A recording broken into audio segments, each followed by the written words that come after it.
Tak jo, takže vítám vás na třetí přednášce z programování v Rustu. A dneska výjimečně si trochu odpočinu od kodění a místo toho si budeme celou přednášku ukazovat slajdy, takže bude to takové přednáškovitější.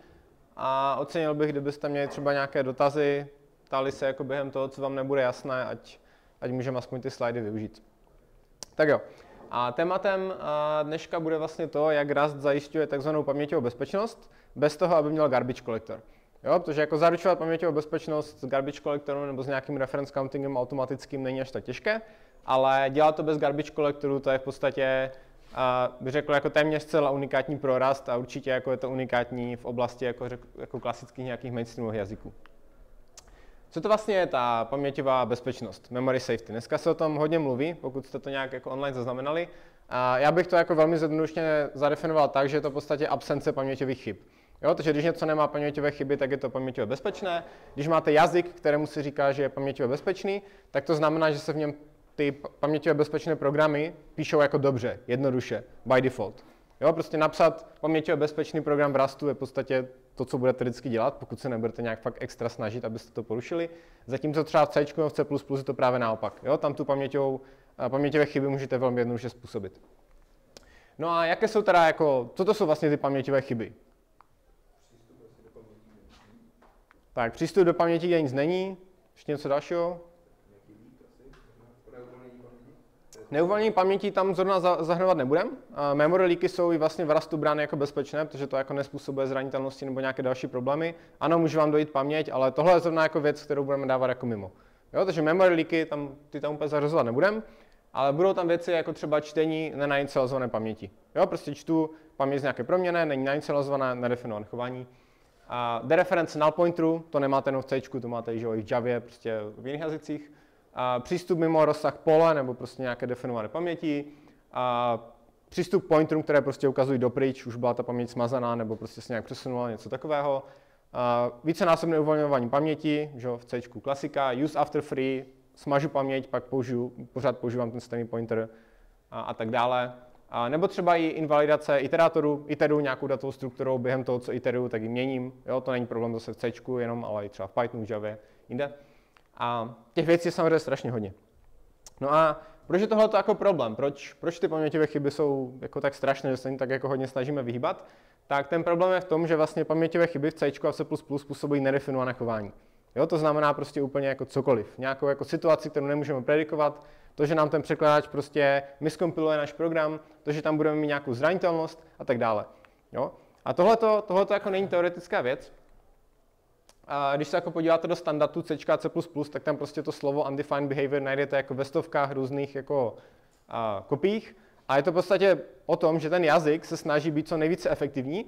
Takže on vlastně říká v tom standardu, hele, když dojde k tomuhle, tak to znamená, že to je nedefinované chování. A ten překladač si může říct, k tomu nikdy nedojde a zoptimalizuje ten program s tím předpokladem, že k tomu nikdy nedojde. Jenže když k tomu opravdu dojde, když prostě napíšete ten program tak, že tam to nedefinované chování je, no tak pak právě dochází k těm miskompilacím. Jo, a v C, v C++ na tom prostě nedostanete typicky ani žádný warning, prostě o tom nevíte a ten program pak nefunguje. A když se podíváme na nějaké zprávy prostě firem, co mají velké codebasy v C, v C++, typu Microsoft nebo Google, tak uvidíme, že v podstatě opravdu jako velké množství všech jejich jako zranitelností a nějakých security bugů jsou právě ty paměťové chyby. Jo? 70% Microsoftu, 70% v Chromu, v Androidu to je nějakých 51%. Jo? Takže jako obrovské jako množství těch jako zranitelností je prostě způsobené těma paměťovými chybama.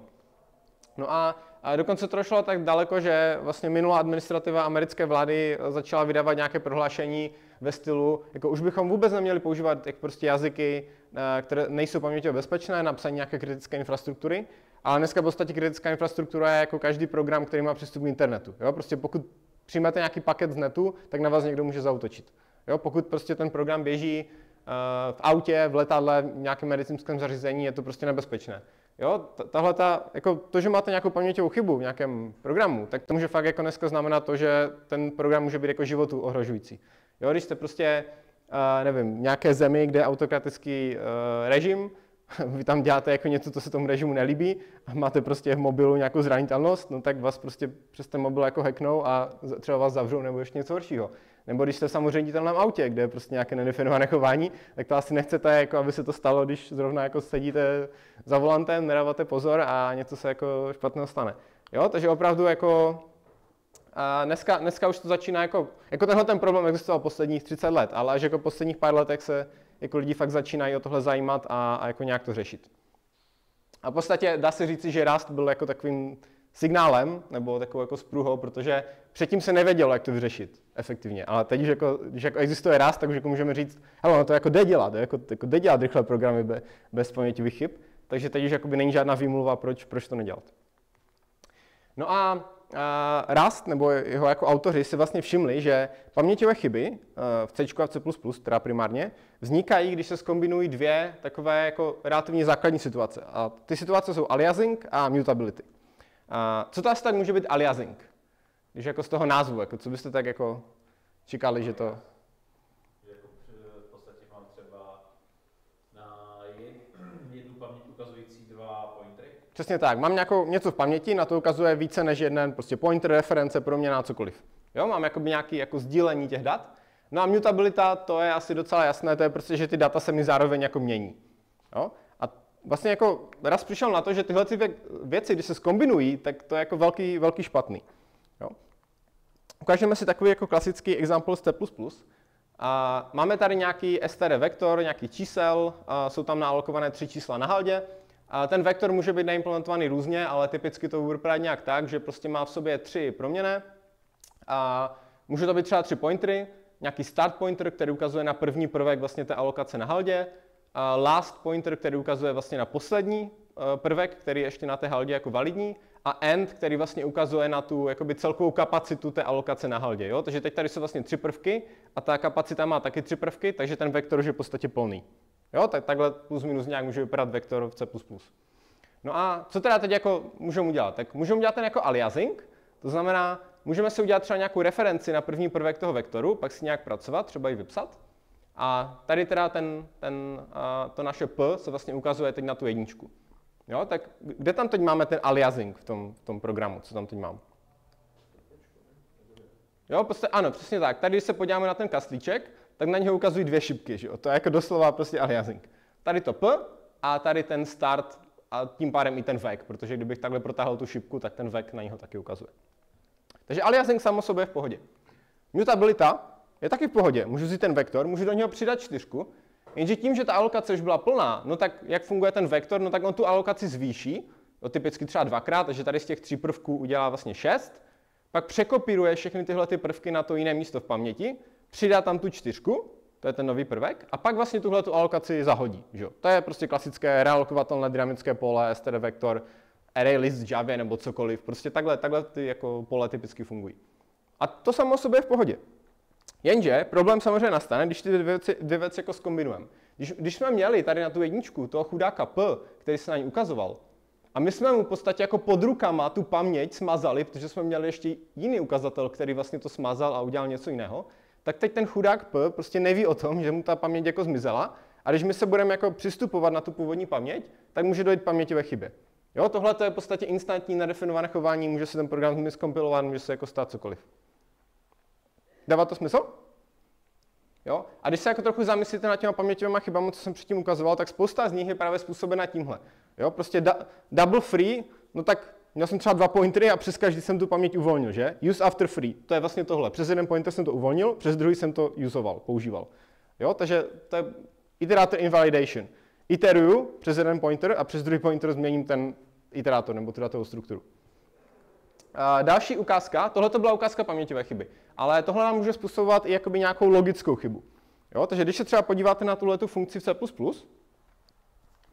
vezmu referenci na vektor, vezmu konstantní referenci na nějaké číslo, proiteruju těma prvkama v tom vektoru a ke každému prvku přičtu vlastně ten value. Jo? Takže jakoby prostě projdu vektor, přičtu k němu nějaké číslo. Je ta funkce správně nebo špatně? Vidíte tam nějaký bug?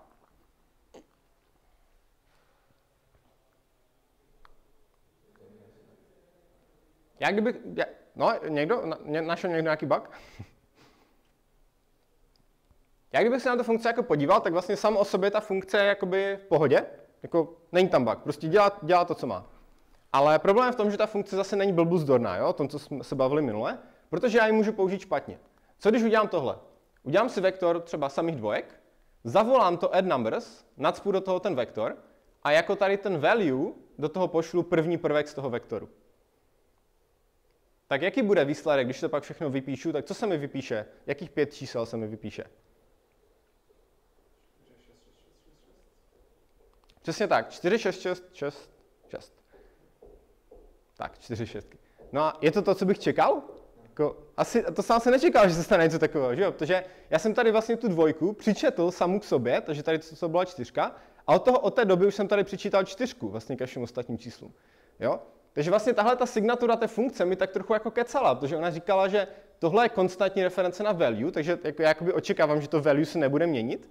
No ale tím, že tam mám ten aliasing, že tady prostě na tuhletu stejnou value, na tuhletu první dvojku se dívám i přes ten vektor, no tak zase jsem způsobil aliasing a mutabilita a boom, a mám tam logickou chybu.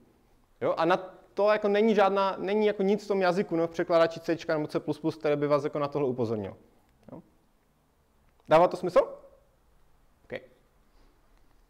Takže, co teď? Takže jako víme, že jako aliasing teda OK, mutabilita teda jako OK, ale jako co z toho si jako vybereme? Tak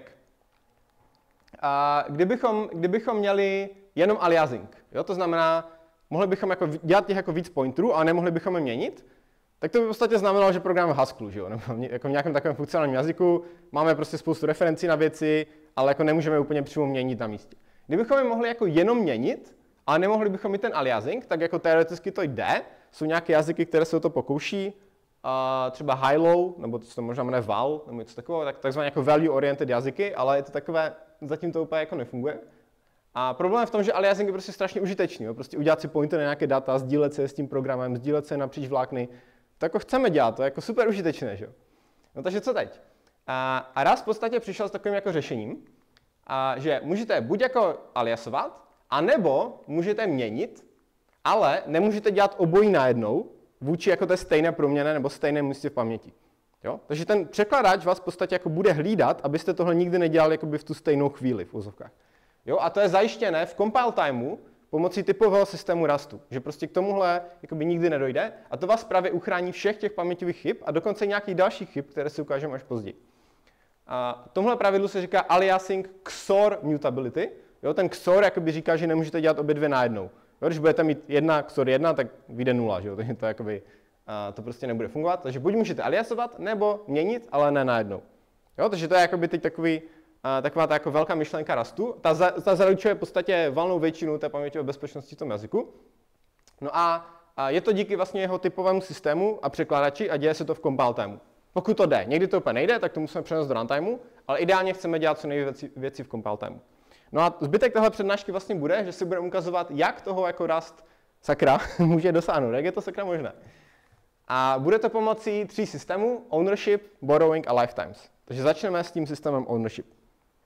Ownership je relativně jednoduché pravidlo, které říká, že každá hodnota v Rustu má právě jednoho nějakého vlastníka, který je prostě zodpovědný za tu danou hodnotu. A když ten vlastník zmizí, jo, takzvaně goes out of scope, tak ta hodnota se prostě uvolní a v Rustu tady tomuhle říkáme, že se dropne. Jo? Takže dropnutí je v podstatě něco jako uvolnění hodnoty. To je jako velmi jako jednoduché pravidlo, ale má to spoustu takových důsledků v tom jazyku, které jsou jako zajímavé se na ně podívat. Jo? Takže když si tady uděláme takovou jako velmi jednoduchou ukázku, mám nějakou strukturu soubor, tam má nějaký file descriptor, prostě otevřený soubor v operačním systému, na Linuxu nebo tak něco, tak když tady vytvořím tu strukturu file, tak to je ta moje hodnota. A když tu hodnotu si uložím tady do té proměnné file, ten binding, co se jmenuje file, tak to je ten můj vlastník. Jo, takže vlastně to není teď jako nic jiného než vlastně proměna, že? To už jako známe. No a co byste asi jako čekali? No tak když tady ten vlastník zmizí, to znamená tady na tom řádku s tou složenou závorkou, tak dojde k tomu, že se vlastně uvolní tahle ta paměť, jo? Že jako dojde k takzvanému jako dropu. Jo? To jako není složitého, že? To je v podstatě jako velmi, asi bych tak řekl, jako intuitivní systém. Prostě mám nějakou proměnu v nějaké proměně, mám nějakou hodnotu v nějaké proměně, když ta proměna zmizí, ta hodnota se uvolní. A my si můžeme jakoby říct, co se vlastně stane při tom uvolňování. A tady to si vysvětlíme příští, ten impl drop, to si vysvětlíme, co to je příští týden, ale v podstatě můžu udělat něco takového, že řeknu, tady ten kód se má spustit, když dojde k uvolňování fileu, Takže kdybych si tady dal nějaký print, tak tady ve chvíli, kdy se uvolní ten file, tak se mi vypíše jako nějaký třeba dropping. Jo, jenom prostě jako ukázka, že se to jako můžu nějakým způsobem ovlivnit, ale jako většinou to v Rustu nepotřebuju. Jo? Řekl bych, že to je jako dosti výjimečné, jako muset tady tohleto implementovat.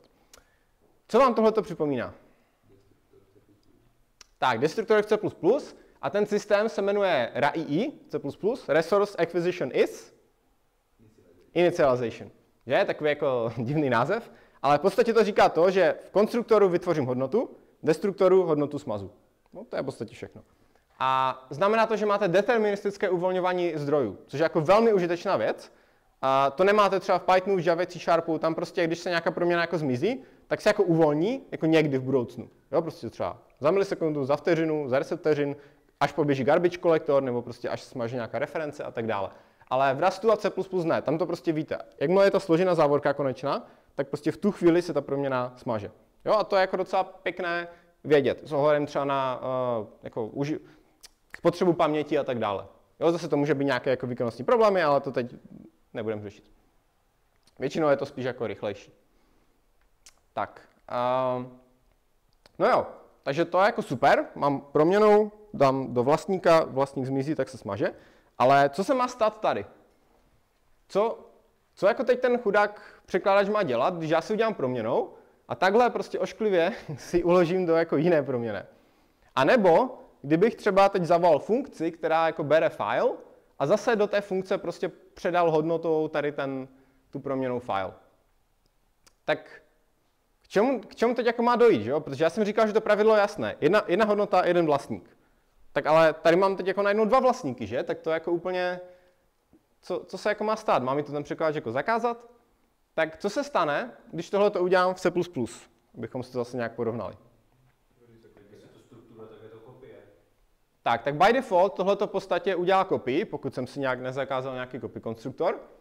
A co se ještě může stát, kromě kopie?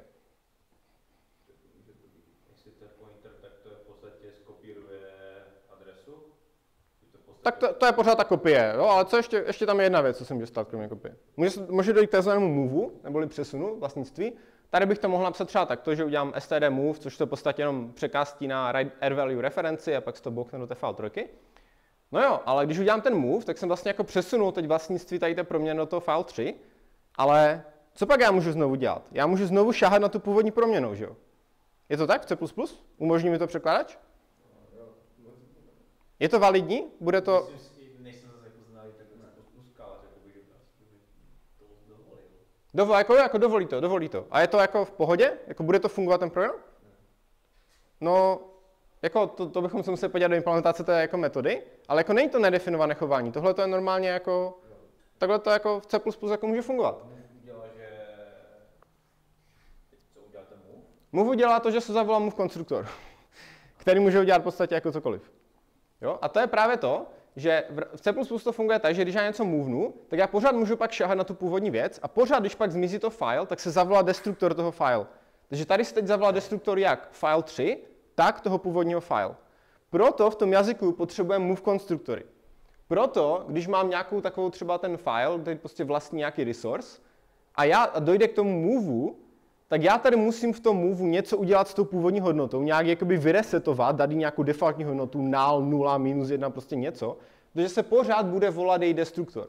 Kdybych tady v tom move konstruktoru nic neudělal, tak tady zavolám ten destruktor dvakrát a třeba uvolním nějaký zdroj dvakrát, což možná u file descriptoru nebude takový problém, u alokace na haldě už by to bylo mnohem horší, že? To by bylo double free. Jo? Takže proto v tom jazyku musíme mít move konstruktory, protože ta move semantika takzvaně nám umožňuje pracovat s těma původníma hodnotama, i když je movenem pryč. A v Rustu je to v podstatě, no a tohle to vyžaduje pak jakoby, i tím, že to bylo to jazyku jako přidané zpětně, tak pak jako, nevím jako jak moc jste to zkoumali v C++, ale pak tam jsou věci jako per value, gl value, x value, l value, jo, jakoby ta jako hierarchie toho, co to je vlastně jako dočasná hodnota, jak funguje move semantika, je jako dosti komplexní, bych řekl, aspoň jako z mého pohledu. A Rust vlastně k tomu přistupuje přesně naopak. On má takzvaně destruktivní move semantiku. To znamená, když udělám tohleto, tak já řeknu, OK, file 2 se rovná file, tím pádem přesunu ownership z fileu do file 2. Teď už vlastníkem tady téhleté hodnoty není file, ale file 2, což jsem přesunul. Dává smysl. Ale zároveň já už teď nesmím šahat na ten file. A ne jako, že nesmím ve stylu, jako, že když to udělám omylem, tak to vybuchne, ale nesmím ve stylu, že to je compile tam chyba. Jo? Prostě ten překladač jako hlídá, kdo je vlastníkem těch jednotlivých hodnot, a když přesunu to vlastnictví z téhleté proměny do téhleté proměny, no tak už nemůžu šáhat na tu původní proměnu samozřejmě. Jo? A řekne mi to docela pěknou chybu. A chcete něco dělat z value, která je takzvaně moved, tady dochází k moveu, value moved here, a tady se snažíte šáhat na tu původní hodnotu, která už se movela. Jo? Takže tohleto prostě v Rustu nejde a ten překladač nás to jakoby od toho ochrání.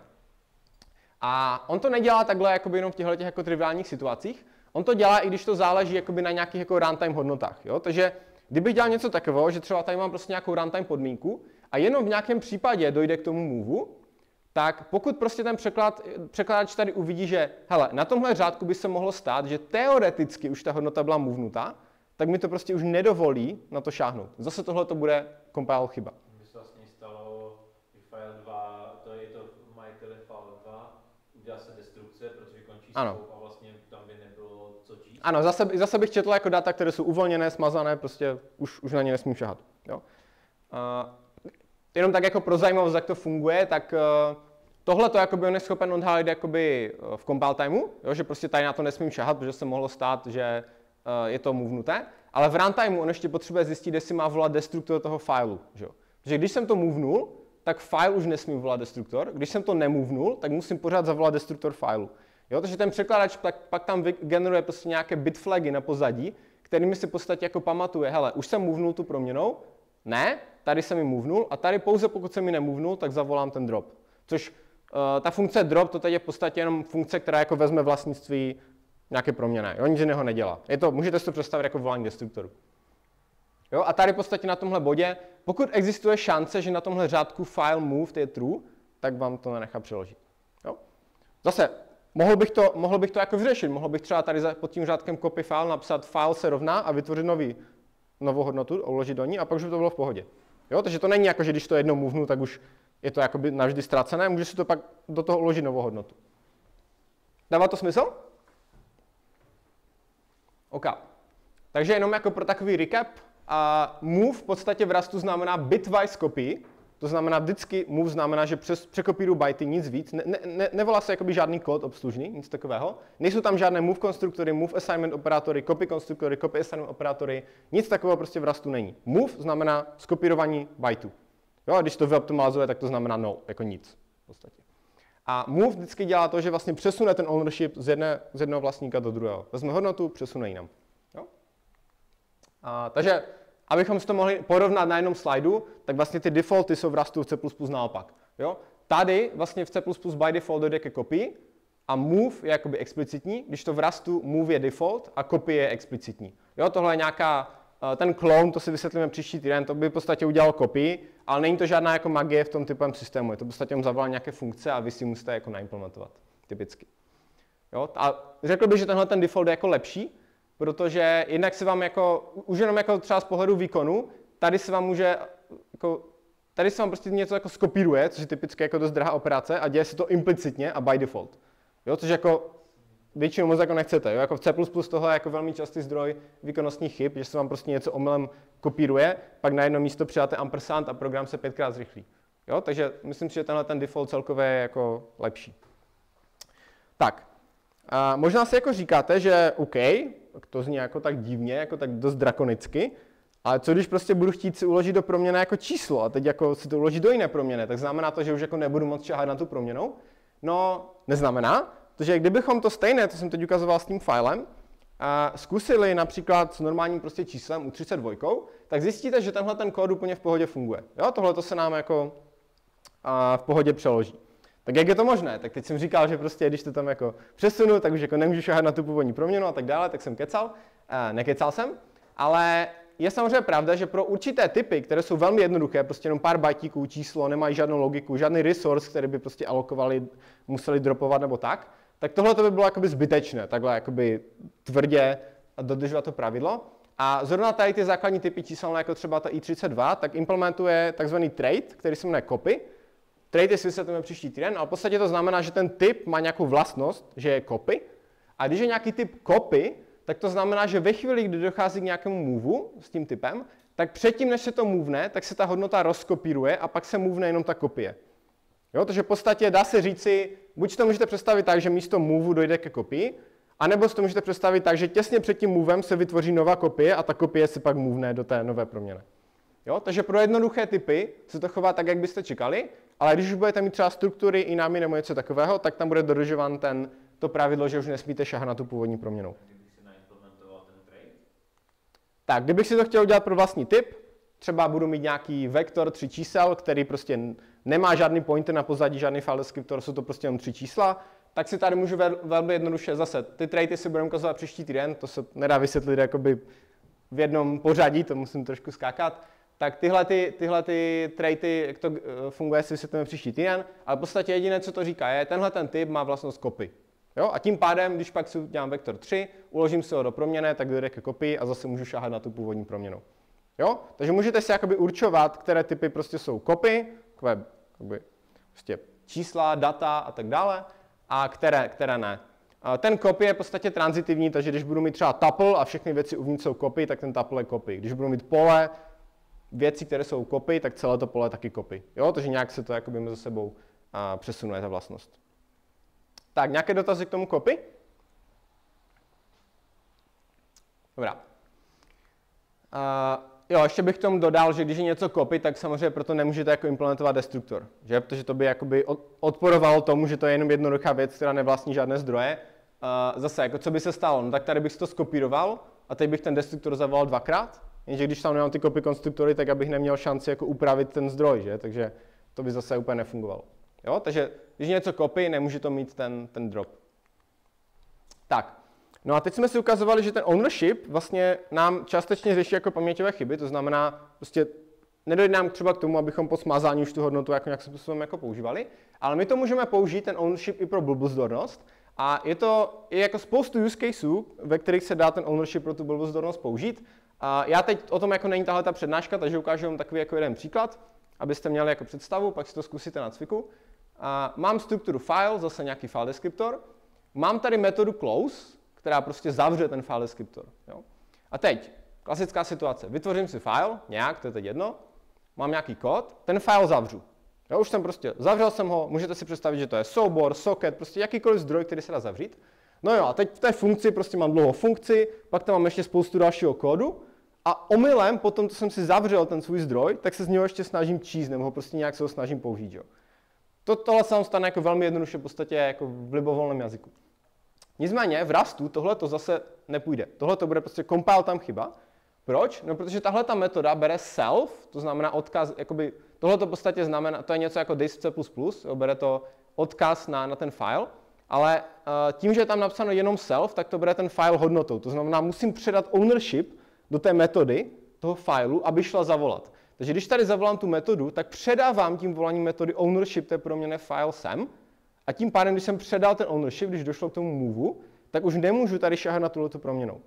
Jo? Takže když to API takhle pěkně navrhnu a zavolám close, tak už prostě nemůžu s tou proměnou dál pracovat. Jo? A zase udělal jsem blbozdorné API, nikdo ho nepoužije špatně, i kdybych jako omylem, no, i kdybych chtěl, nebo prostě kdyby se omylem snažil. Dává to smysl?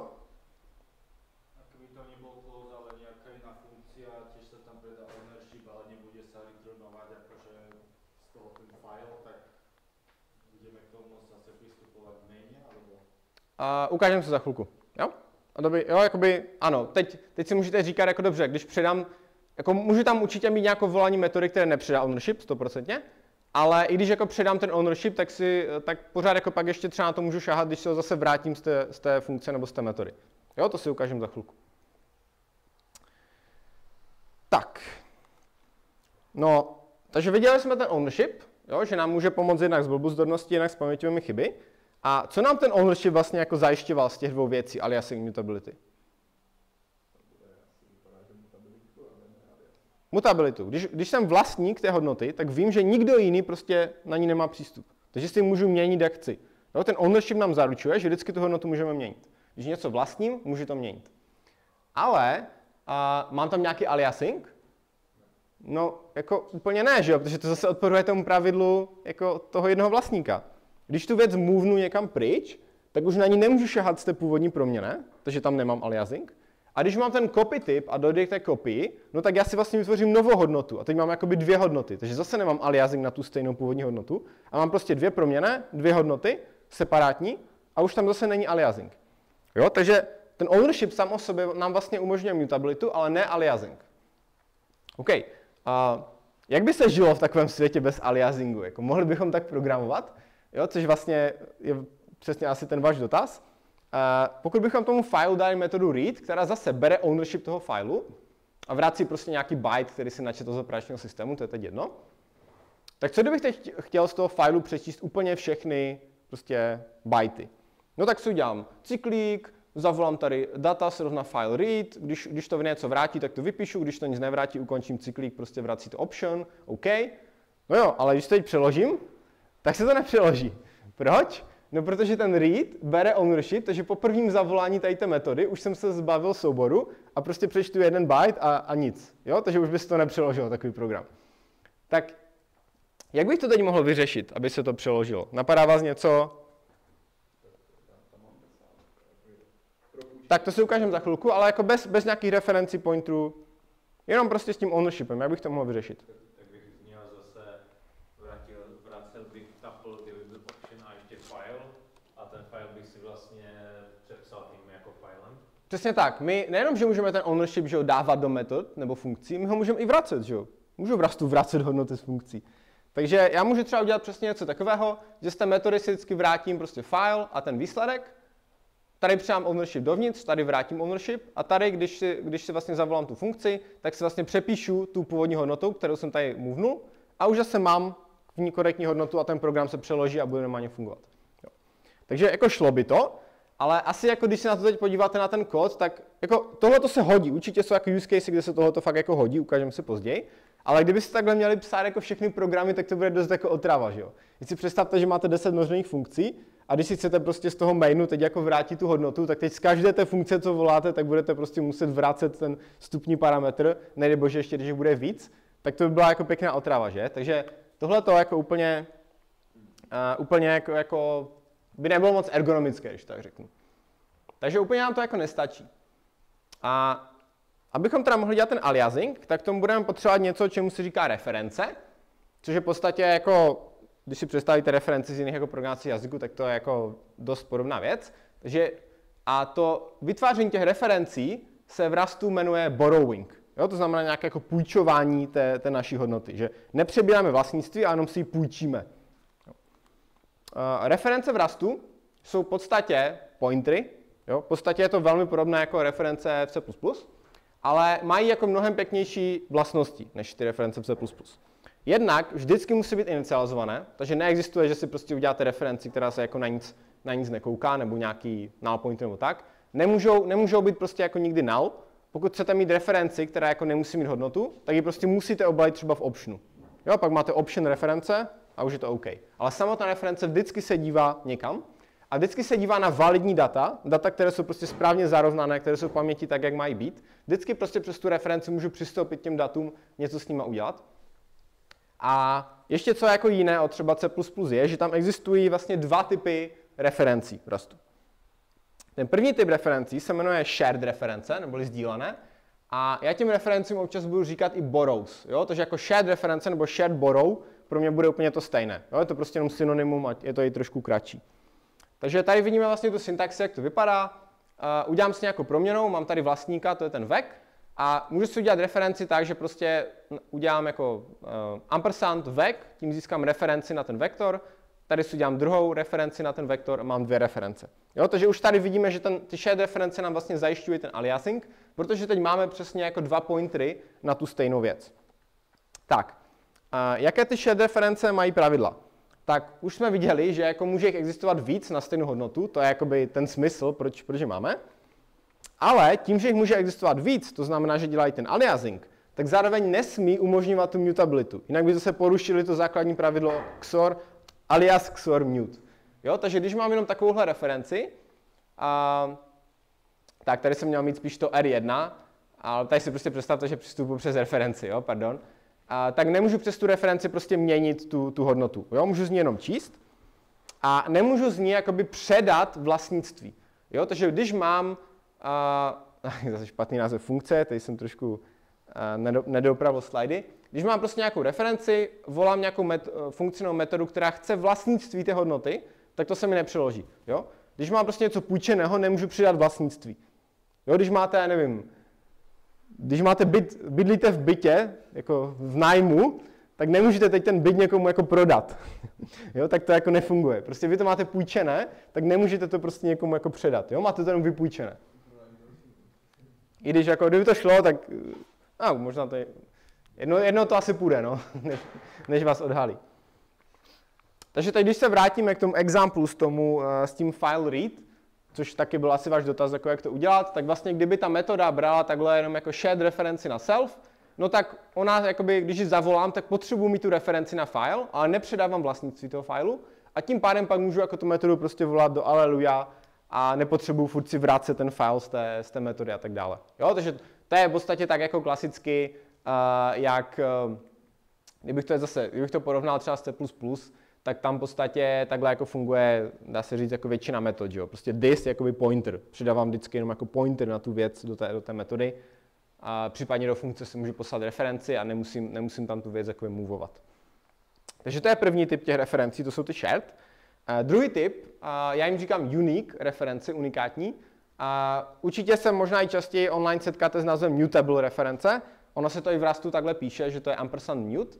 Ale já jim radši říkám unique, protože to jakoby přesněji vysvětluje to, co ta reference jako dělá. A už jako z toho názvu, jo? Že jako musí být unikátní. Takže pokud existuje nějaká ta unikátní reference nebo borrow na nějakou hodnotu, tak nesmí existovat žádné jiné reference na tu stejnou hodnotu. Jo, prostě když si dělám unique borrow, tak už nemůžu dělat další shared borrow nebo další unique borrow, prostě už se mi to nepřeloží. Jo, to je zase hlídané v compile time. A můžu vytvořit ten unique borrow pouze pokud jsem předtím tu hodnotu vlastnil. Že? Když jsem měl jenom půjčenou, tak teď zase nemůžu z té propůjčky shared udělat jako mutable propůjčku. Jo, to jako nepůjde. Musím prostě být vlastník a pak se rozhodnout, že někomu propůjčím tu věc, tak, aby byl unikátním jako propůjčitelem a mohl tu hodnotu jako měnit. Tím, že to je ta unique reference, nebo teda mutable reference, chcete-li, tak přes ní můžeme měnit tu původní hodnotu. Proč? No, protože víme, že není žádný aliasing. Víme, že ve chvíli, kdy existuje tahle ta věc, tak žádná jiná reference na tu stejnou proměnu nesmí existovat, jinak bys to nepřeložil. Jo? Ale pořád nemůžeme tu věc movenout pryč. Jo? Pokud prostě máme tu mutable referenci a máme nějakou funkci nebo metodu, která potřebuje předání vlastnictví, tak to nemůžeme jakoby z té mutable reference předat. Jo? Dává to smysl, tady ty dva typy referencí? Co by se stalo, když budu mít jako, udělám tu unikátní výpůjčku a pak bych použil zase tu originální hodnotu a tam něco přepsal? Ukážem si super dotaz, to se stane, když budu mít tady tu propůjčku a zároveň budu šahat na ten vek. Za pár slajdů to bude. A ono se to tím pádem potom nedá poslat do funkci? Můžu si jakoby k tomu ty mutable reference slouží, že právě si udělám tu mutable referenci, pošlu ji někam jako do funkce, ta funkce si s tím může dělat jako co chce, ale vím, že když ta funkce skončí, tak já jsem pořád vlastníkem té hodnoty. Že mi ta mutable reference prostě nesmazala tu hodnotu nebo ji někam prostě nemluvila pryč, jenom jsem to jako propůjčil na chvilku, že si může s tím ty funkce něco dělat, může to měnit, ale já jsem pořád ten vlastník a pořád budu volat ten destruktor tam, kde jsem tu funkci původně zavolal. Můžu to vytvořit další shared borrow? Jo, to si ukážem za chvilku. Jo, to vnořování těch funkcí si ukážem za chvilku a jde to. Ale jenom v případě, že to je bezpečné samozřejmě. Tady mám takový jenom shrnující slide. Ty shared reference mi dělají ten aliasing, to znamená ampersand je shared reference, může jich být kolik chce, můžu přes ně jenom číst. Unique reference mi dělají tu mutabilitu, píše se to ampersand mute, může být maximálně 1 a můžu přes ně číst i zapisovat. Jo? A nikdy, tady už vlastně vidíme to pravidlo, nikdy nemůžu mít zároveň shared a mutable referenci na stejnou věc, anebo více mutable referencí na stejnou věc. Jo? Takže to je hlídané v compile timeu. Ne vždycky to jde zaručit, prostě jsou programy, které se tak jako blbě tím vyjadřují. Když to nejde zaručit, tak to umíme přesunout do runtimeu pomocí nějakého reference countingu například. To si ukážeme v příštích týdnech. Tak, no a teď, když už teda známe to, co jsme si teď ukázali, tak si můžeme ukázat vlastně, jak by teda dopadlo v Rustu ta ukázka, co jsem měl předtím v C++. Takže uděláme si vektor, 1, 2, 3. Uděláme si aliasing, shared referenci na první prvek z toho vektoru. Pokusíme se změnit ten vektor a ta metoda push nad vektorem samozřejmě bere mutable referenci nebo unikátní referenci na self, protože chceme změnit ten vektor, takže potřebuje mít tu možnost. No a ve chvíli, kdy bychom se pak snažili přistupovat k té původní referenci P, tak tohle by zase mohlo být undefined behavior, že jo? Protože jsem to mohl realokovat, mohlo mi to vybuchnout. Ale v Rustu tohle bude compile tam chyba. Jo. A říká mi to, že si nemůžu, už vlastně ta chyba je jakoby tady, nemůžu si propůjčit ten vektor jako mutable, protože jsem si ho tady o řádek výš půjčil jako immutable. Immutable je v podstatě stejný název jako shared, že se nedá měnit. A tady pak znova používám to P, jo, tady. Takže mi ta chyba přesně jako vlastně říká, v čem je problém a je to prostě odhalené v compile timeu. Jo, tady ta věc, co hlídá tohleto pravidlo alias XOR mu, tak se jmenuje borrow checker. A to je typicky taková jako věc, ze kterou programátoři typicky jako hlavně na začátku, když začínají v Rustu, tak jako hodně bojují, protože to je pravidlo, na které jako nejsou zvyklí a ten borrow checker je jako velmi přísný, jo? On vás jako bude fakt jako přísně kontrolovat, že jako neděláte tam nějaké takovéhle boty. A úplně stejná situace nastane, kdybych chtěl zreprodukovat ten example s tím addNumbers. Mám tady zase funkci, bere mutable referenci na, dejme tomu nějaký vektor nebo nějaký slice, to si ukážeme na konci přednášky, bere shared referenci na číslo, pokusím se volat to tak, že do toho předám teda mutable referenci na ten vektor a shared referenci na jeho první prvek a bum, nejde to. Proč? Protože nemůžu si půjčit ten vektor zároveň jako mutable a zároveň jako immutable. Jo, to mi prostě nedovolí. Takže tahle ta věc zase nepřeloží. Můžeme jít ještě na slide 5? Dá se nějak, že by byl nějaký kód mezi tím let P a vektor push a prostě přistupujeme k tomu Pčku, potom ho nějak distrojujeme alebo zmažeme, aby jsme mohli zase pushnout? Ano. A to si ukážeme později, ale v podstatě ten borrow checker je jako docela chytrý. On byl na začátku, když vznikl Rust jako nějaký první verzi, tak byl trochu hloupější, teď je chytřejší a bude ještě chytřejší v budoucnu. A v podstatě on dělá takzvanou non-lexical lifetime analýzu, to znamená, on to nebere jen podle toho, kde ta proměna existuje, ale kde se používá. Takže kdybych zakomentoval tenhle ten řádek, tak ten program se přeloží. Takže on už jako vidí, že to P sice existuje, ale už se nikde nepoužije do konce toho skoupu, takže proč by to nepovolil? Jo? Takže ano, mohl bych tady udělat referenci, nějak prostě z ní číst, něco udělat, pak ji dropnout, anebo ji prostě už jenom nepoužít a pak zavolat push a zase se to přeloží. Jo, takže ten borrow checker jakoby zase není úplně tak jako super striktní, že by vám tohle jako nedovolil, ale jsou prostě případy, kdy to jako je ten kód validní, ale neprojde to. Jo, to si ukážeme za chvíli. Tak, jo, takže tady mám ještě k tomu poznámka, když vidím v signatuře Rust funkce shared referenci na U32, tak já teď mám 100% jistotu, že tohleto a tohleto jsou prostě dva separátní kusy paměti. Jo, prostě nemůže se mi stát, že by to byly stejné, pokud tam prostě nemám nějakou, pokud se vyloženě extrémně nesnažím to jako rozbít. Jo, ale prostě by default se mi to nikdy jako nestane.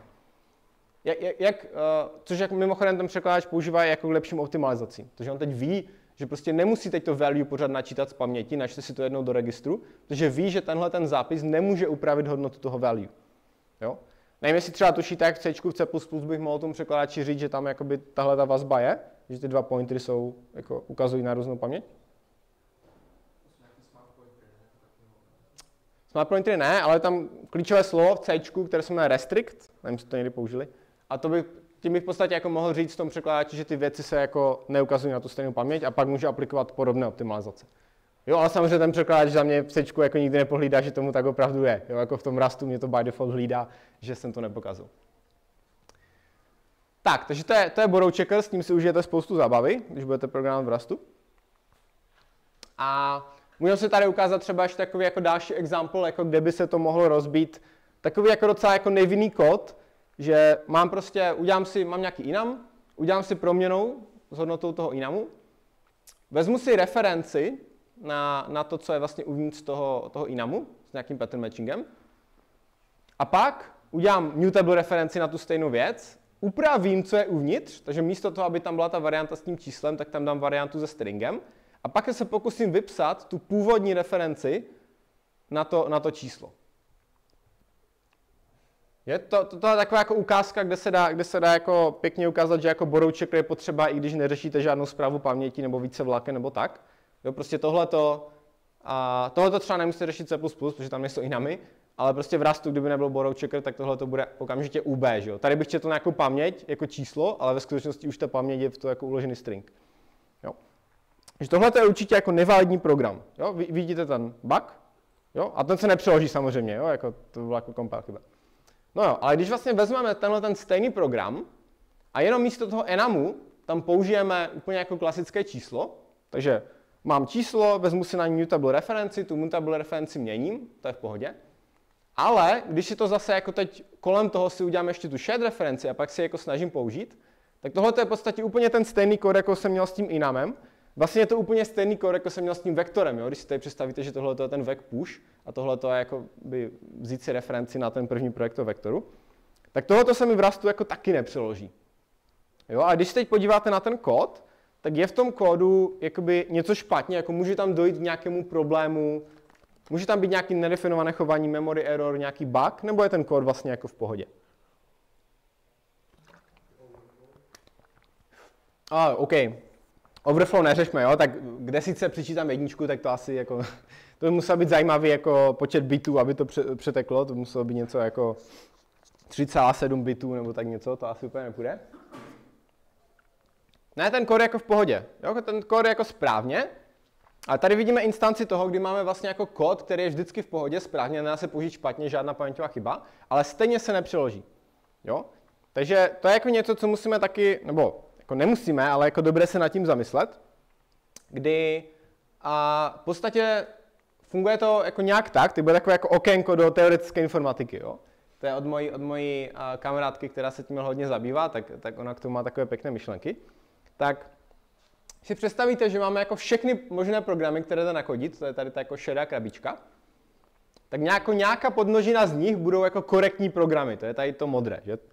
Korektní teď to budou pro mě programy, které prostě nemají paměťové chyby, jo? Které prostě nepadají na segmentation fault, nemají prostě UB a tak dále. No tak my jakoby nemůžeme mít překladač, který by povoloval pouze ty korektní programy. Jo? To prostě jako nejde. To je prostě jako, to je v podstatě jako halting problém nebo nějaká jako nerozhodnutelnost. Jako nemůžu dělat překladač, který jako přesně mi povolí jenom ty korektní programy a nic méně, nic víc. Takže co můžeme dělat? No tak jedna možnost, co můžeme dělat, je udělat překladač a jazyk, který dělá nějakou over aproximaci. To znamená, on mi jako dovolí naprogramovat všechny korektní programy, ale zároveň mi dovolí naprogramovat i jako spoustu programů, které jako obsahují ty paměťové chyby.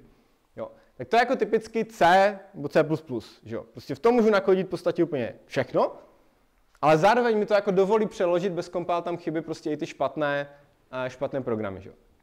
A nebo co můžu dělat, je takzvanou under aproximaci.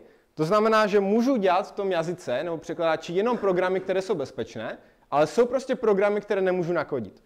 Jo. To je třeba Java. Prostě v Javě mám všechno, nebo skoro všechno pointer a jsou prostě jako nějaké věci, které bych mohl jako v C nakodit, nějakou správu paměti a tak, které prostě v Javě jako neudělám. Takže to jsou jako, to je tady ta mezírka mezi prostě tady tím okrajem černým, tady tahle ta modrá mezírka, tak to můžou být nějaké věci, co neudělám v Javě. No a Rust je v podstatě taky tady v té under aproximaci. On mi jako umožní všechny jako programy, které přeložím tím překládačem v Rustu, tak budou prostě vždycky bezpečné a korektní, v tomhletom smyslu těch paměťových chyb, ale jsou prostě nějaké programy, které i když jsou korektní, tak on mi jako nedovolí přeložit. Jo? A v tu chvíli třeba musíme třeba přejít jako z toho compile timeu do runtimeu, použít nějaký reference counting a tak, ale jako spoustu věcí prostě zvládnete vyřešit i jenom tady pomocí téhleté under aproximace. Jo? A vždycky se můžeme, tady tím oranžovým si můžeme přiblížit k té hranici toho modrého, co nejvíc, anebo to znamená, že v tom Rustu povolujeme víc a víc programů, je to ergonomičtější, anebo naopak třeba z C++ se můžeme jakoby zvnějšku blížit k té hranici, když třeba C++ prostě odstraní nějaký undefined behavior nebo udělá nějakou změnu a tak dále, ale nikdy si nemůžeme úplně jako zarovnat. Jo? To prostě to je nerozhodnutelný problém, to se jako ví, že to nejde. Jo? Takže tady jsme teď viděli ukázku programu, který je tady. Jo? Prostě ten program je korektní, ale nepřeloží se. Jo? A úplně bych neřekl, jako, že se vám tohle bude stávat často, respektive když se vám to stane, tak většinou se to dá jako velmi jako jednoduše fixnout, ale občas vás to prostě donutí ten program jako napsat jinak.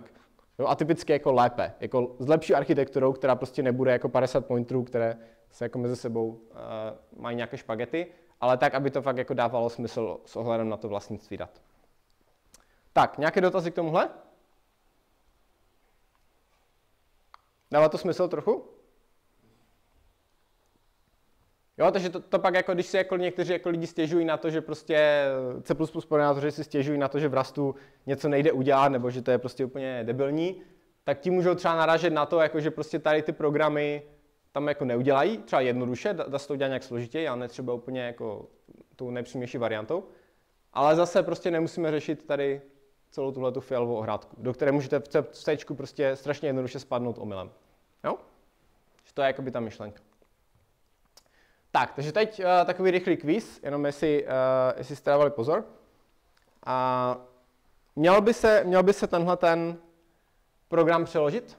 Udělám si file, vezmu si na něho shared referenci, zavolám funkci, která bere shared referenci na file a předám do té funkce tu referenci, nebo zavolám tu funkci dvakrát tu stejnou referenci. Tak odporuje to nějakému tomu pravidlu, co jsme si tady ukazovali? Co prosím? Dobře, přeloží se to a proč se to přeloží? Dobře, ale tak ta reference je jedna, že jo? Tady jako není nespočetně mnoho. Mám jednu referenci, takže to je jakoby... Tak, takže tohle není teď o aliasingu, to je spíš o tom ownershipu, že jo? Já jsem si tady udělal proměnou, předal jsem vlastnictví té proměny do téhleté funkce a volám tu funkci znova, jo? Na tom chci ukázat, že... ale pozor, ještě jsem nedošel ke konci. Na tom chci ukázat, že proměna, která je typu reference, je prostě úplně stejná proměna jako jakákoliv jiná. Je to prostě typ a pořád pro něho platí ten ownership. Takže pokud bychom teď nevěděli nic navíc, tak tohle by se nemělo přeložit, protože tady předám ownership reference, jo? Nepředávám ownership toho fileu, ale předávám ownership reference, tady tohle, jo? Do té funkce a pak už by to nemělo jít zavolat znova. Nicméně ty shared reference v Rustu implementují ten trait copy. Jo? Takže to znamená, když mám shared referenci, tak tu si můžu kopírovat jak chci, protože to jako dává smysl, že jo? Těch může být kolik chce, takže tam není problém s tím kopírováním. Takže tohle to se přeloží, ale jenom proto, že to implementuje ten trait copy. Jo? Naopak, kdybych tady měl unique referenci, tak ta copy neimplementuje. A tohle by se teda přeložilo taky z nějakého jiného důvodu, si ukážeme později, ale jako nemůžu prostě předat ownership mutable reference jen tak někam dál a používat pak tu původní samo o sobě. Jo? Druhý quiz, to je vlastně, někdo se mě na to ptal, už jsem zapomněl kdo. Mám tady proměnou, udělám si mutable referenci na tu hodnotu a teď používám vlastně obě dvě ty proměny. Tak je to v pohodě nebo ne? Mám tam, že jo, říkali jsme, že to pravidlo těch unikátních referencí je, že nesmí být žádná jiná reference na ty stejné data. Tak porušil jsem tady to pravidlo, jo, ta reference je tam jenom jedna, tak kde je problém?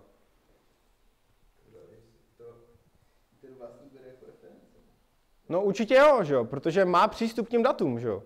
Kdyby tohle fungovalo, tak zase já bych mohl mít prostě, že jo, jak vypadal ten původní example v C++ s tím vektorem? Tam byla prostě ten vlastník, přes ten vek jsme volali to push, že jo. My jsme tam neměli žádnou další jako referenci na ten vektor, to bylo přes toho vlastníka. Takže i ten vlastník je vlastně jakoby odkazem na ty stejné data, takže tohle to se mi nepřeloží, ale zase, jak jsem říkal předtím, je to non-lexical ta analýza, takže kdybych tady nepoužíval tu proměnou mutable, tak už to bude OK. Jo? Takže jenom prostě, když jakoby dojde teď k takovému překrytí těch jakoby, míst, kde ty obě dvě ty reference jsou aktivní, jo? Takže tady ta je aktivní v podstatě tu a tady ta je aktivní tady, když to překryje, velmi zjednodušeně řečeno, tak mi to prostě nedovolí. No tak pak bych neměl na co dělat tu referenci, takže... No tak jako prohodit to nemůžu, že jo? Já tady beru referenci na tu věc, tak nemůžu brát referenci... Jo takhle, jo, chápu. Jo, kdybych prohodil ty printliny, tak se to přeloží taky. No... Nejsem si teď úplně jistý, jako, já jsem jako úplně neodhádnu všechny ty situace. Můžeme to zkusit, ať nekecám. Ona ta analýza taky není úplně jako dokonalá, ale můžeme si to... už to tu zrovna mám. Tak jsem nachystán.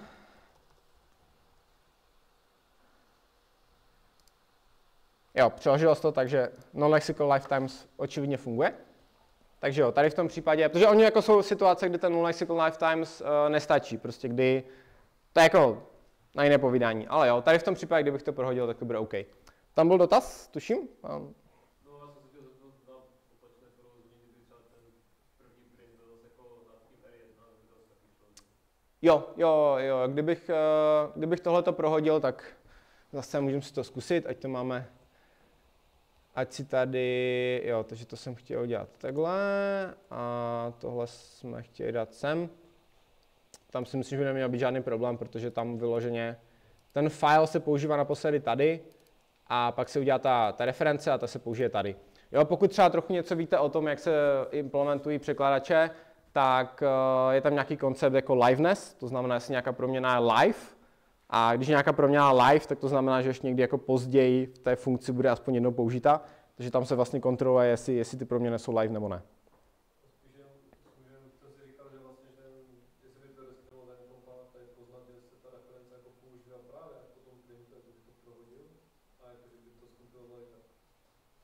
A teď jsem asi nepochopil, nerozuměl dotazu. No ne, že jakoby ty řádky, když projdou ty řádky, no. tak by to asi šlo, ale jako v principu ta reference, jako to je díky tomu, že reference se používá až potom, to se předtím si nepracuje. Dobře, je to dotaz nebo? No ne, jestli jako by kompiler by byl schopný to poznat, nebo jako jestli to je třeba do budoucna. Jako že tohle, aby přeložil?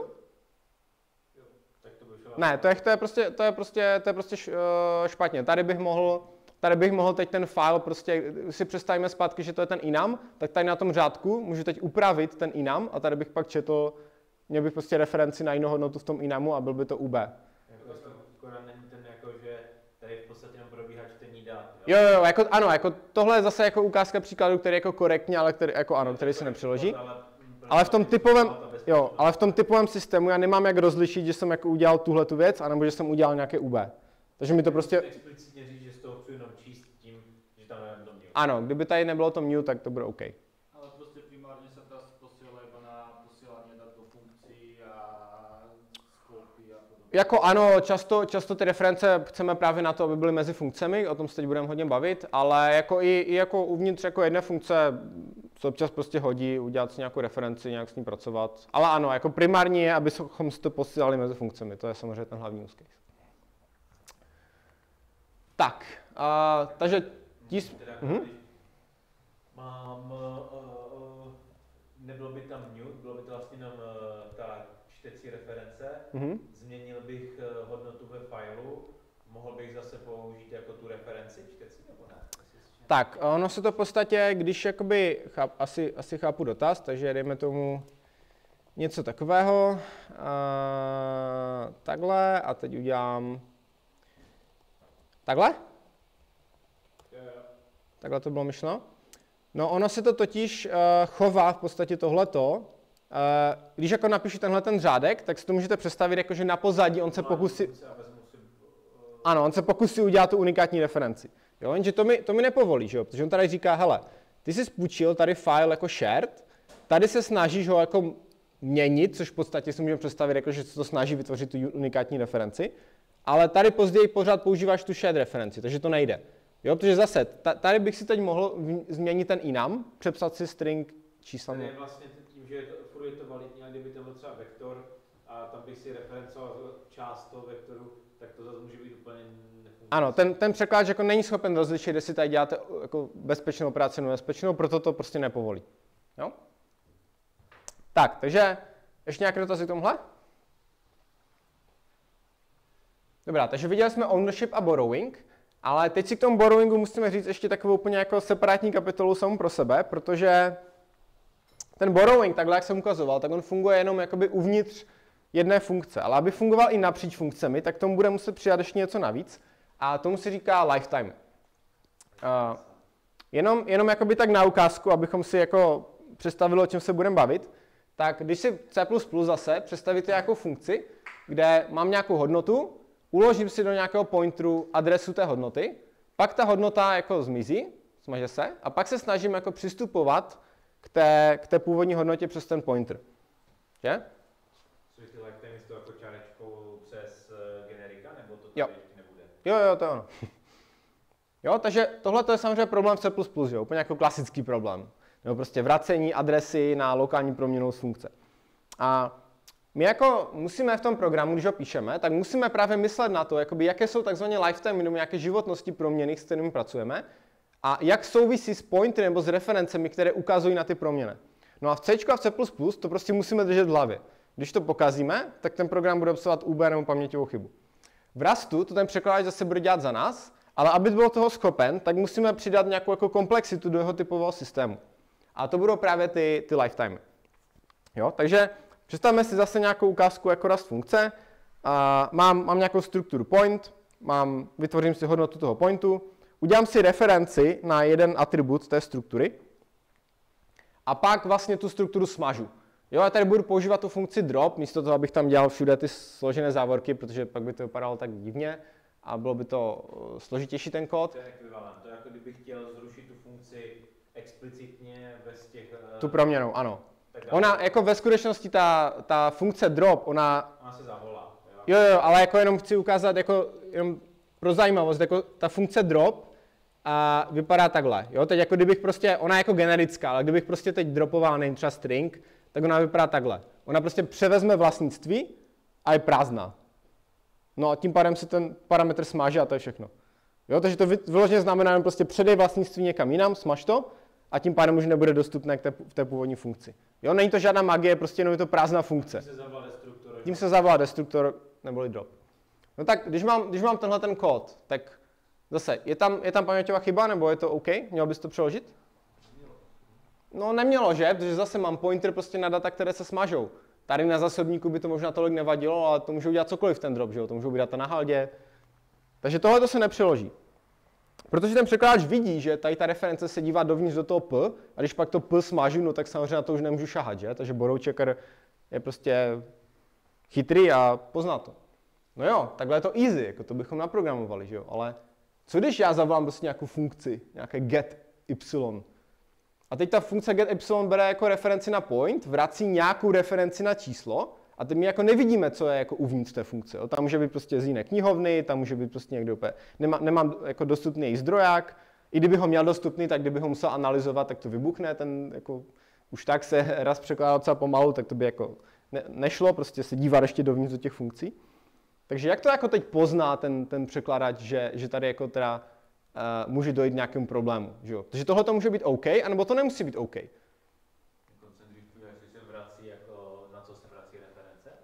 Ano, on musí zjistit, jakoby, na co vracím referenci. Tak zase, jak by to vypadalo v C++? Měl bych nějakou strukturu, měl bych nějakou funkci, která vrací referenci na int a bere referenci na point. No a teď C++, já nemám jak v tom typovém systému poznat, jakoby, co vracím z té funkce. Že? Co se může stát? Já můžu mít tu funkci takovou, že vracím referenci třeba na y. A nebo bych mohl vracet referenci na x.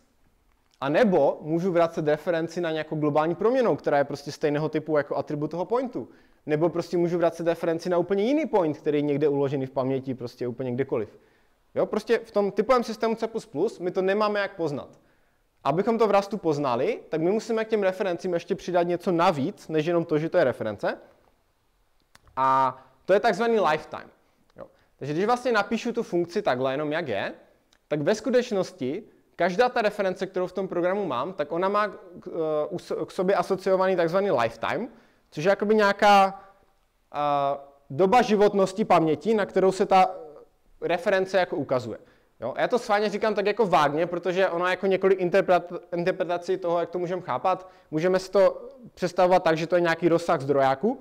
Jo? Není to úplně přesné, ale je to docela dobrá intuice. Prostě nějaký jako rozsah zdrojáku, kde žije nějaká proměna, na kterou se koukám. A když už z toho rozsahu vypadnem, tak už ta reference prostě nebude validní. Jo? A když já napíšu tu funkci jenom takhle, tak v podstatě na pozadí ten překladač země vygeneruje tady tohleto, ty Ačka, třeba, no, to se můžeme dát jakkoliv. A tady to tick A, tak to je takzvaný lifetime parametr. Je to v podstatě generický parametr té funkce.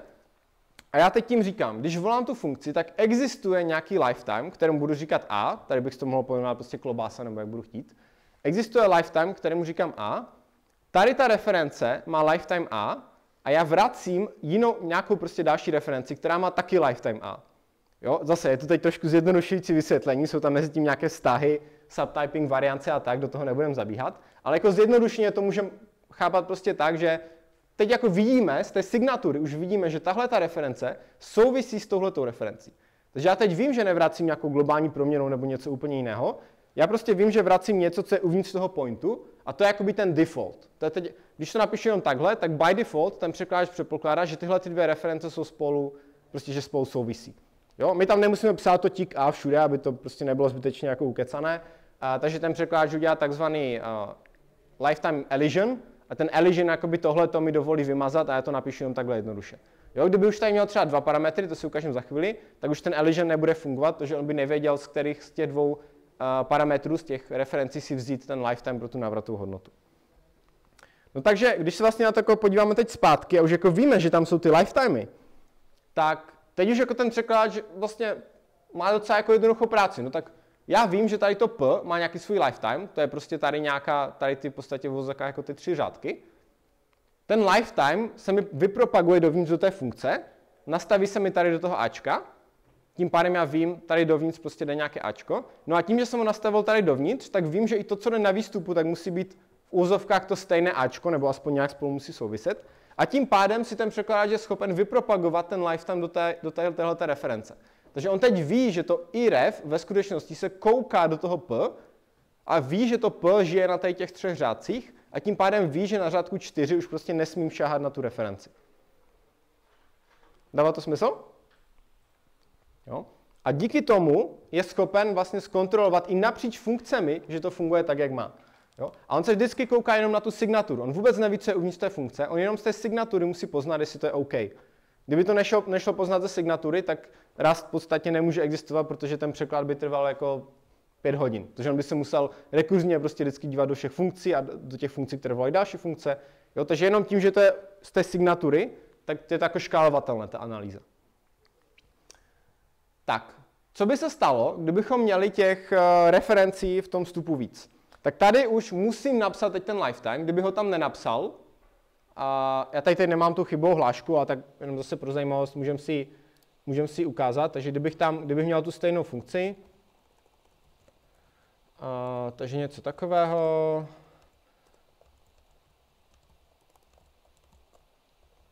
tohle smažu,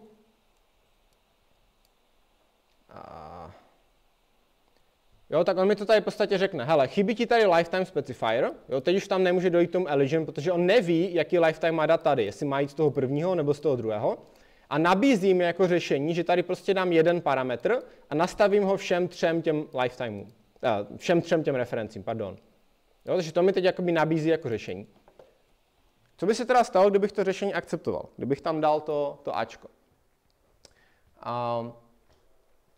Tak první otázka, když mám teda takovýhle kód, tak mělo by se to, čekali byste, že se to jako přeloží, nebo je tam něco, co vám přijde jako zvláštní?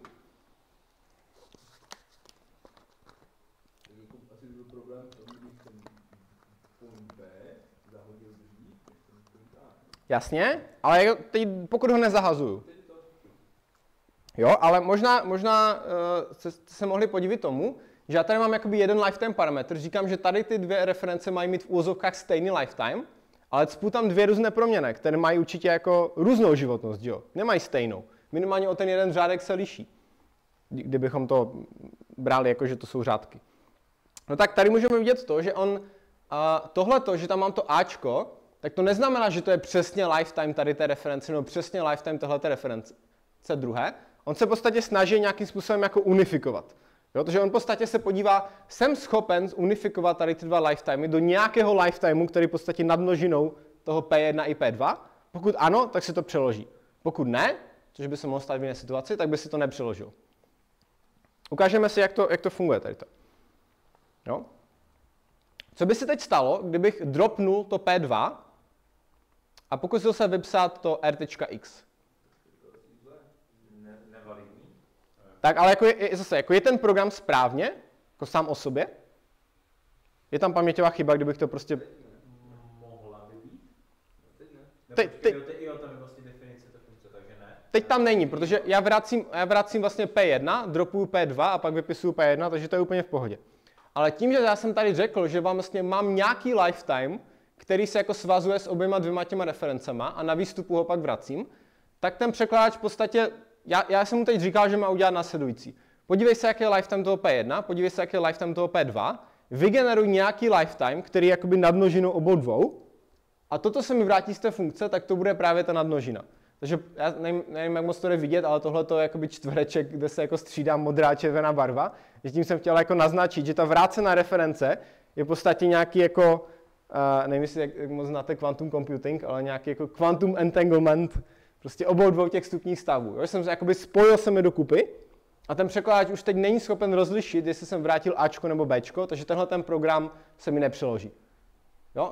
Nemůžu se movenout z P2, tady na tom řádku, protože je to půjčené tady v tom R-ku. Ve skutečnosti není, jo? Jako ve skutečnosti to není půjčené, ale on si to myslí, protože já jsem takhle napsal tu signaturu. Jo? Takže jak to teď můžu vyřešit, aby to fungovalo správně, tak já teď můžu vlastně říct, že ta funkce bude vlastně pracovat s dvěma lifetimey. Jo? Těch lifetimeů to můžu mít kolik chci, můžu prostě pojmenovat jak chci, jsou to prostě generické parametry té funkce. A já teď řeknu, ta první reference má lifetime A, ta druhá má lifetime B, takže v tom typovém systému jsem odlišil, že to jsou dvě různé jako lifetimey, dvě různé jako doby životnosti a říkám, že z té funkce ale vracím ten lifetime A. Takže v tuhletu chvíli už ví ten překladač, že tady to R prostě souvisí s tím P1, nijak nesouvisí s tím P2, takže když dropnu P2 a vypíšu RX, tak to bude fungovat. Jo? Takže na mě je pak jakoby na programátorovi, abych si jakoby určil, vlastně jak ty lifetimey fungují, když jako píšu ty funkce. Jo? V 95% funkcí tam žádný lifetime nepíšu a stačí mi ten default, ale občas si to prostě musím určit. A keď budeme vracať zase takto, že budeme vracať aj Ačko aj Bčko, tak môžeme dať jednému pointu tomu prvému lifetime A a druhému lifetime B? Jo, tak jako mohl bych napsat něco takového. To jako není problém. Takhle jsi to myslel? Jo, takže jako ano, mohl bych vrátit oba dva, kdybych chtěl.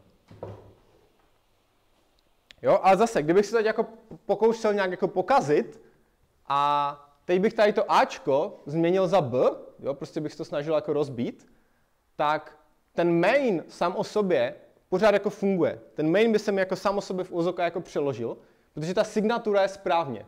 Takže tenhle ten kus kódu se mi přeloží, protože ty pravidla, tak jak jsou v mainu, tak odpovídají té signatuře. Ale teď se mi zase nepřeloží tahle ta funkce, protože to tělo té funkce neodpovídá té signatuře. Já říkám, že vracím referenci s lifetimem A, ale vracím referenci s lifetimem B. Jo? Takže tady mi to řekne lifetime nežije dostatečně dlouho, tady to Bčko mělo žít jako A, ale vrací data s lifetimem B, pak to ještě dává nějaký help, že to můžu vyřešit a tam můžu dávat nějaké vztahy mezi těmi lifetimama, ale do toho teď nebudeme jako zabředávat. Jo? Takže vždycky si to kontroluje jakoby z obou stran. Kontroluji tu signaturu, ten, kdo volá tu funkci, tak vůči té signatuře kontroluje, jestli to dává smysl, a ta funkce kontroluje to své tělo, jestli zase dává smysl vůči té svojí signatuře. Jo? Takže je to jakoby separované ta analýza přes tu signaturu, je tam taková bariéra a tím pádem to dokáže škálovat na velké programy. Nějaké dotazy k tomuhle? Jo, vím, že to je hodně, asi taková jako nejnáročnější přednáška, protože tady je hodně jako nových konceptů. To jsou samozřejmě věci, které si jako internalizujete, až budete programovat, jo. Teď k tomu se budete moct vracet jako pak hodněkrát zpátky, ale teď jsem to chtěl tak nějak jako říct celé v kupě. Tak, budu k tomu mít ještě pár nějakých dalších poznámek k těm referencím a těm lifetimeům. Co by se stalo, kdybych se chtěl jakoby vrátit něco z funkce, nějakou referenci, a neměl bych jako nic na vstupu? Tak vlastně to je takové jako myšlenkové cvičení. Jako odkud se vlastně jako ty lifetime můžou jako vzít? Jo? Jako, že oni se vždycky berou z toho, co jako plyne typicky do té funkce, ale co když jako nemám nic, co by plynulo do té funkce, že? Tak odkud vlastně jako může ten lifetime vzít? Jako na co ta reference může ukazovat, když jako nedávám nic dovnitř? Na nic, protože stejně jako kdyby to vytvořil v té funkci, tak to zanikne. A nepozrie sa to, kde sa používa tá vrátená hodnota z tej funkcie všade a tak sa nastaví lifetime? To právě ne, ale jako je to dobrá myšlenka, ale jako, že bych teď volal tu funkci a jako by tím voláním jsem si určil, jako kam ten lifetime ukazuje, ale když tu funkci jako teď implementuju, tak jako na co můžu vrátit referenci? Protože když si vytvořím lokální proměnou, no tak na to určitě ne. Protože když ta funkce skončí, co prosím? To zanikne to Ačko. Přesně tak, jo. Tady nemůžu vrátit referenci na lokální proměnou, protože prostě ta zanikne, když ta funkce zmizí, jo. Vždycky, když volám funkci, tak ona je na zásobníku a když ta funkce skončí, no tak ty data se smažou. Takže vlastně jako co můžu vrátit? Jako můžu vrátit data, které jsou třeba na haldě, OK. To typicky ale nebudeme řešit přes reference, protože to nejde vyjádřit z compile timeu, to si ukážeme později, že to se bude řešit nějakou magii na pozadí. V podstatě jediné, co bych tady jako mohl udělat, je, že si vrátím nějakou jako adresu globální proměny. Že? Protože globální proměna je v podstatě tak jako jediné, co bude žít po tom, co ta funkce skončí a na co jako zároveň v tom compile timeu jako jakým si způsobem vidím. A to můžu udělat tak, že použiju speciální lifetime, který se jmenuje static. Tohle je jakoby klíčové slovo, nebo prostě nahádkoděná hodnota. To je jako specifické. A tady jenom pozor, já vím, že to teda jako zavádějící ten slide, ale to static, to neznamená, že to ukazuje na statickou proměnou. Jo, to jsou dvě separátní klíčová slova. To static znamená, že lifetime té reference, od toho chvíle, kdy vytvořím tu referenci, která má lifetime static, tak do konce programu ta paměť musí žít a musí existovat na tom stejném místě. Nesmí nikdo prostě movenout nebo nějak škaredě upravit a tak dále. No. Takže to znamená static reference, že prostě v momentě, kdy vytvořím static referenci, tak od té chvíle až do konce programu to musí vždycky existovat ta paměť. Díky tomu, že to má tuhletu vlastnost, no tak já ty statické reference mají takové jakoby trošku volnější pravidla, protože když vím, že to bude existovat navždy, no tak si to prostě můžu jako relativně jednoduše vyměňovat v tom programu, ale zase jsem pak jako dost omezený, jakože nemůžu to jako měnit, nemůžu s tím jako moc dělat, ale může se to hodit třeba, když se jako vrátím takhle prostě referenci na statickou proměnou, nebo může dojít k takzvanému static promotion, což jako zase, když jako někteří lidi přijdou prvně k Rustu, tak tohle vypadá tak jako divně, že vrátím třeba jako referenci na literal, třeba na 8, ale ve skutečnosti jako je to úplně to stejné, a když prostě třeba v C vrátíte string literal, že jo? Co se stane, když udělám string literal v C? Co ten překladač udělá, když napíšu uvozovky hello, uvozovky? No to není úplně proměna, on jako zaembeduje ty data do té binárky, do nějaké read-only sekce a pak vrátí pointer nebo adresu do téhleté read-only sekce a to pak pracuji v tom programu. Jo? Takhle to funguje v C. Tak proč to stejné nemůžu udělat i třeba s 8, že jo? Když udělám tohleto, tak on prostě tu 8 z ní udělá v podstatě jako dá se říct statickou proměnou, read only, a prostě vrátí na ní referenci. A ta 8 bude žít po celou dobu jako od téhleté chvíle až do konce programu, že jo? Takže v tom jako není žádný problém.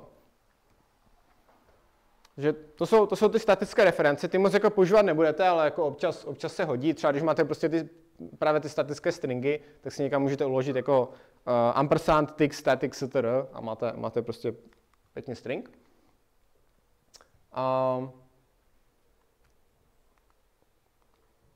Tak a teď zase se zkusíme jako, když už teda známe ty statické reference, tak se zkusíme jako rozbít typový systém Rustu, udělat jako nějaké podvádění. Máme takovouhle funkci, udělám si nějakou hodnotu, vezmu si shared referenci na tu hodnotu a teď do nějaké funkce, do nějaké prostě takegraph, pošlu tu shared referenci. A teď pod tím si udělám mutable referenci a nějak jako začnu měnit to Ačko. Tak aniž bych věděl, jak vypadá tahle ta funkce, prostě úplně libovolně může vypadat, dobře, bere jeden parametr, ale může mít úplně libovolnou signaturu, může mít libovolné tělo, tak vím já 100% vždycky, bez toho, abych zkoumal, co ta funkce dělá, že je tohleto v pohodě. Co by ta funkce mohla udělat, aby mi rozbila tady ten alias XOR mute? Nemůže změnit jako... Dobře, ona jako nemůže přes tu shared referenci změnit tu hodnotu, jasně, ale já nesmím mít... Ona bere to, ne? Ona jako zaniká na tom místě. Tak ano, jako já zavolám tu funkci, do ní dám referenci, pak ta funkce skončí, ale co ona by jako mohla udělat, aby mi porušila tady aliasing? Co by mohla udělat s tou referencí? Někam si ji schovat, že jo? Jako prostě někam do šuplíčku si schovat tu referenci, snaží se mě jako podvést a já teď, když tady budu jako měnit to Ačko, tak bych měl ten aliasing a pak bych mohl mít nějakou paměťovou chybu. Tak to by bylo zlé, že jo, kdyby to šlo. No ale to nejde, protože já tady tu navratovou hodnotu z toho takegraph si nikam neukládám, takže nikam mi neproudí jakoby ten lifetime z toho, co jsem poslal dovnitř. A já si to nemám kam uložit, to mi ten typový systém prostě neumožní. Jo? Kdybych se snažil to uložit třeba do globální proměny, což mimochodem ani v Rustu jakoby takhle jednoduše nejde, protože jako globální mutable proměna v Rustu je totálně jako něco, co se, jako, od čeho váš ten překladač odrazuje a by default vůbec s tím nemůžete nějak pracovat a tak, ale jako kdybych chtěl. Tak co kdybych se tady snažil do tohoto globální proměny jako uložit tady to x, prostě se ho tam schovat, jo, bych byl jako zlý, pak bych tady měl aliasing, nějak bych to změnil a pak bych zase k tomu přistoupil a měl bych tam UB. No tak to nepůjde, protože já nemůžu do reference, která má lifetime static, uložit referenci, která má potenciálně nějaký jako menší lifetime. Jo? Mezi těma lifetimama jsou nějaké jako vztahy, se říká subtyping, a já teď jako static je v podstatě jako rodič úplně všeho, ten má prostě jako ten největší jako životnost, a já teď nemůžu do static reference uložit něco, co žije třeba jenom po dobu mainu. Jo? Takže tenhle ten kód se mi zase nepřeloží. Mohl bych to upravit tak, že tady napíšu taky static do toho x, pak už by se tohleto skoro přeložilo, tam byl ještě problém s tou globální proměnou, ale pak bych zase nemohl zavolat tuhletu funkci s touhletou referencí, protože tam nebude static. Jo? Takže ten typový systém vám to prostě ohlídá. Jo? Jako nemusíte, jako omylem se vám nestane, že to rozbijete. Jo? To byste se museli fakt jako hodně snažit používat unsafe nebo něco takového, ale omylem to prostě nerozbijete. Tak a teď tady mám v podstatě takovou jako navazující věc, na kterou se tady někdo jako ptal, jestli jako z mutable reference můžeme udělat jako shared referenci, tak v závislosti na tom, co jsem teď ukázal, tak můžeme, když takhle volám funkci. Protože když já mám mutable nebo unikátní referenci, volám funkci a tak chci jenom tu shared, tak na pozadí ten překladač udělá takzvaný reborrowing, což zjednodušeně řečeno to prostě jenom překástí, nebo tam doplní v podstatě ampersand hvězdička, jo, hvězdičkou dereferencuji, ampersandem z toho udělám zase shared referenci. A zase, proč to může udělat? No protože on ví, že když volám teď tu funkci, tak já ji předávám na chvilku tady tu referenci jako shared, ta tady něco uvnitř si z toho shared referenci dělá, ale nesmí si ji nikam uložit a nevrací z té funkce, no takže vím, že v momentě, kdy ta funkce skončí, tak ta shared reference zmizí. Takže už prostě není a tím pádem už to tady zase můžu změnit. Jo, takže zase ty pravidla prostě jakoby se doplňují, všechno jako souvisí se vším a ten překladač prostě hlídá, že všechno správně a neuděláte tam nějakou botu. Tak, nějaké dotazy tady k tomu, k těm lifetimeům, co jsme se tím ukazovali? Možná se tady k tomu této ukázce, že jako připomínat, jak byly ty printy, tak tam se taky předávalo, jako, že ta shared reference toho printu, nebo ten makro, tak tam to funguje nějak reference. Jako takhle,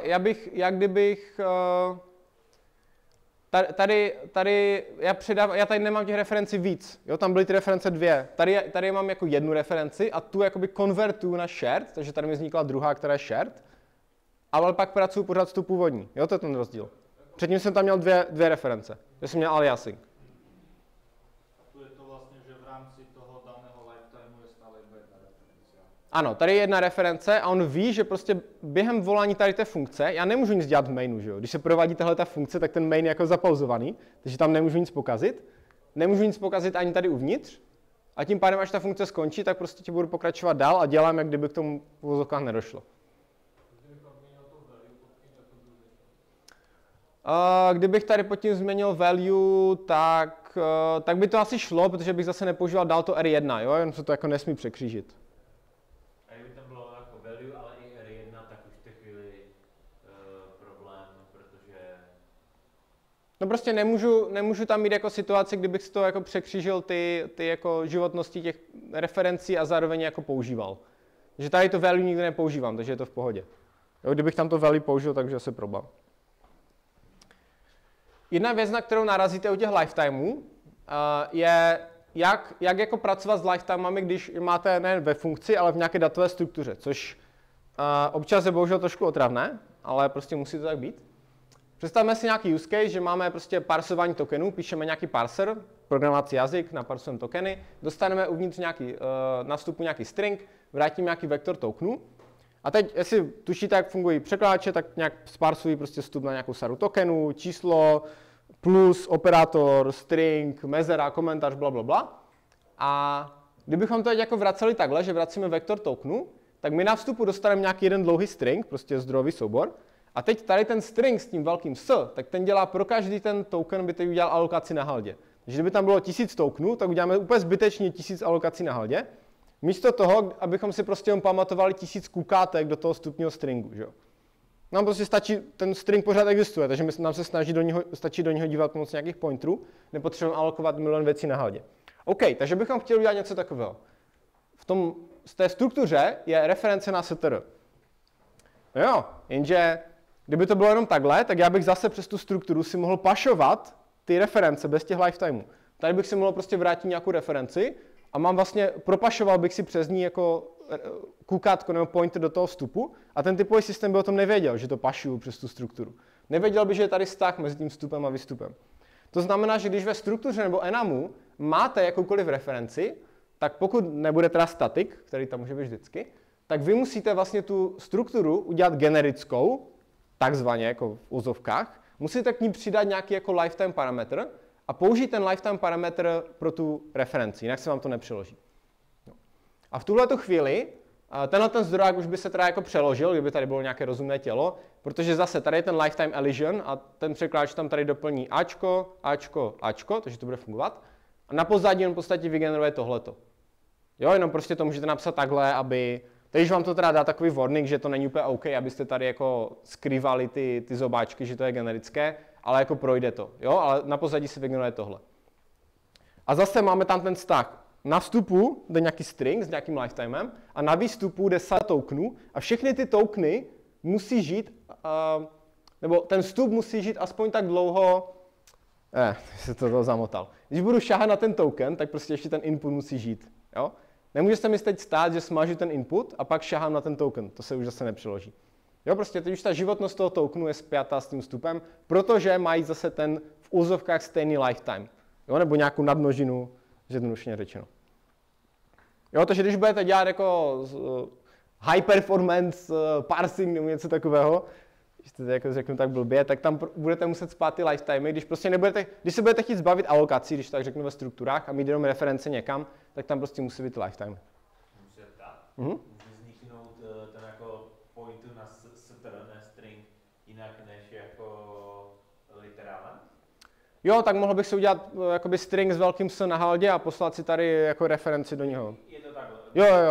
Jo. A my jsme o toho stringu se ještě moc nebavili a to se udělá vlastně automaticky, když napíšu reference před jako hodnotu velký string, tak se to zkonvertuje na tohle.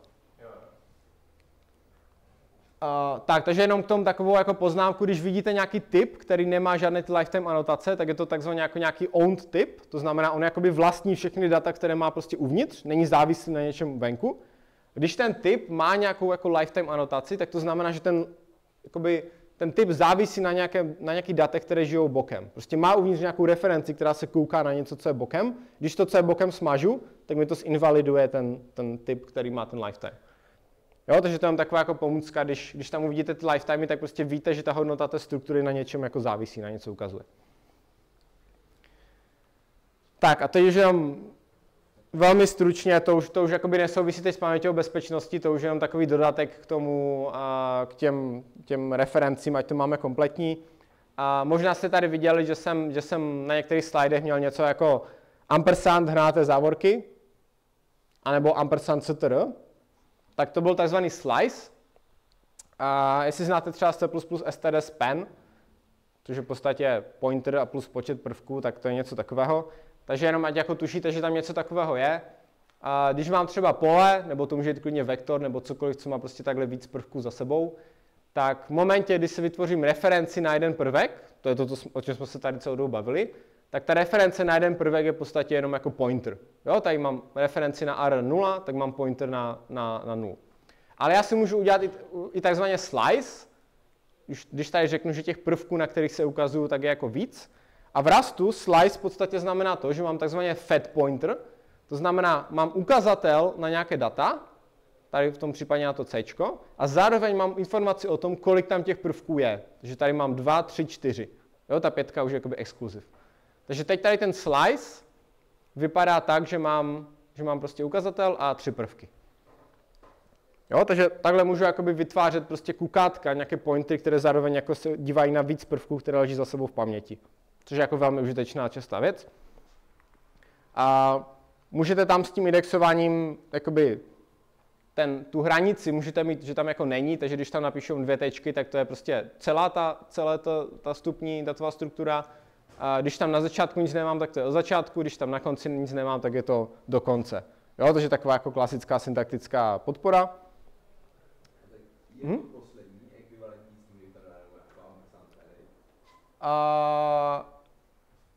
Jakoby v podstatě jo, jako záleží, co bych pak s tím dál dělal. Jakoby on jako umí konvertovat, kdybych měl funkci, která bere jako slice charu, tak ono mi to pak skonvertuje to ampersand r na ten slice charu, ale pokud ne, tak jako samo o sobě by to byla prostě reference na pole. Jo, takže ono to pak dělá jakoby takové bezpečné konverze tady mezi těmi slicy. Můžu to i měnit, můžu mít mutable slice, takže můžu si vzít jako mutable slice na nějakou jako část a pak přes to jako modifikovat. Ale co je jako důležité, je, že ten překladač, on jakoby nehlídá ty indexy, když berete jako více referencí na tu stejnou věc, protože on nemá jak.